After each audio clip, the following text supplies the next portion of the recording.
उसकी पहचान अब किसी बेटे, दोस्त या खिलाड़ी की नहीं, बल्कि एक ऐसे इंसान की थी जिसने अपनी जिंदगी खुद बर्बाद कर ली थी। उसने जेब से आखिरी सिगरेट निकाली, कुछ पल तक उसे घूरता रहा, फिर गहरी सांस ली और उसे जमीन पर फेंककर जूते से कुचल दिया। उसके सामने नशा मुक्ति केंद्र का बड़ा सा गेट था। वह अंदर पहुंचा तो सबसे पहले एक प्रशिक्षक उसके सामने आया। उसने बिना कुछ कहे कैंची उठाई और बोला, यहाँ रहने का पहला नियम, ये लंबे बाल अब नहीं रहेंगे। लड़का गुस्से में बोला, मैं इलाज कराने आया हूँ, अपना स्टाइल बदलने नहीं। प्रशिक्षक ने उसकी आंखों में देखते हुए कहा, यहाँ स्टाइल नहीं, जिंदगी बदली जाती है। अगर नियम मंजूर हैं तो रुको, वरना दरवाजा अभी भी खुला है। कुछ पल की खामोशी के बाद उसने सिर झुका दिया। बाल जमीन पर गिरने लगे और उसी के साथ उसका पुराना अहंकार भी टूटने लगा। लेकिन यह तो बस शुरुआत थी। इस केंद्र के नियम बेहद सख्त थे। सुबह सूरज निकलने से पहले उठना, घंटों तक कठिन ट्रेनिंग करना, बिना शिकायत हर काम पूरा करना और छोटी सी गलती पर फिर से शुरुआत करना।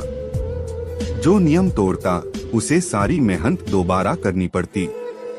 पहले ही दिन उसे एहसास हो गया कि यहाँ सबसे बड़ी लड़ाई शरीर से नहीं, अपने मन से है।